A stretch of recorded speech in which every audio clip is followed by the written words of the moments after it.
populace, your concentration. You have 270 something constituencies. Only one constituency and the Nipa challenge soldiers. Soldiers are a barricade. No more boo. No more boo. Second one. They wanted to enter to end war because apparently the parliamentary candidate says, hey, you know inside. Sir John. So I see you know inside. There were some small boys. And Krabia no more quiet than war. What were they going to do? We must advise people. Me, there is no way I'm a banner mini aketwa. Baby, I have to buy a coalition. Oh, dear Chilaco. Even if I am the one contesting, my children, my wife will not be there. And in to share a blueprint on my yard. Now, the IGP can say there are people almost ever allowed to coalition centers. And if a party for central for observers, yes, accredited. And now, if you have news, no business doing there, you don't go there. You not be it's allowed. It's first one, but son about Queen you just have any about. And I'm breaking first one. A breaking second. I'm a police and a military reinforcement. Then they were trying to overpower them. So, Papa education, I said the first thing is to protect the ballot. Now you talk about yeah coalition. Why would they allow you? And Ghana unim if they had allowed them to go and cause mayhem because police soldier for 300 you know we will say that. But so you too powerful. Don't go there when you are not supposed to be there. Yes. Allow your people. If you are MPP, you are NDC, you trust your people. Allow them. They can challenge. About to for can one some Say John. So we say, hey, and baby, no, he had 10. O party agent so un training baako kro dim de oye na abato no unim say o mu ane eto e bia tsa Ashanti regional electoral commissioner no oye monitor call rounds oba they will check the biometric verification device e bia say police station nipa 1200 to about Akoma FM as at the time we do and verify nipa 800.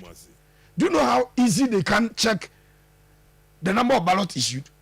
Booklet to do one back could be a 150 into your issue to do say and you're possible that say to challenge BVB no leafless now what you heard yato if we have any rejected then you the discrepancy is that say verification device now verify not all the political parties agents no plus the easy penny if they can verify your identity.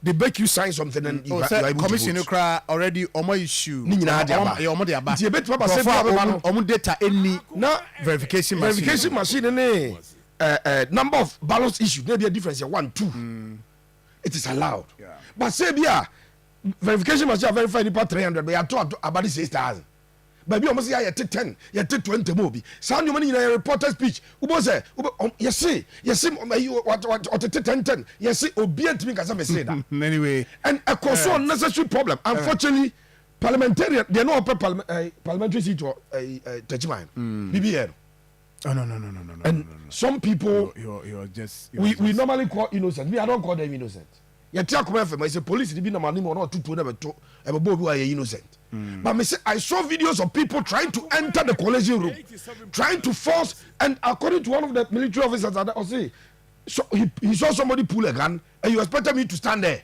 Soldier knew it. Right, Pepe. Making reference to Chibuya story being and say, one constituency, yes, my coalition center, every community center, they are called SHS. You see, one political party is on the a casual. Almost according to police, almost a community center. Sandy, mommy, and son of us here to prevent people. By SHS, in fact, Pepe Minchawano, IGP can say, Omni Electoral Commission, Edding Commerce, baby, almost area so because volatile. Yeah. I heard and talk about Messino. Omuni all the police stations in Yanko. Facility are fenced. And you will say I'll bet me from yes, a political party coming news. I want to engine. So political parties on premier in free community center on call SHS.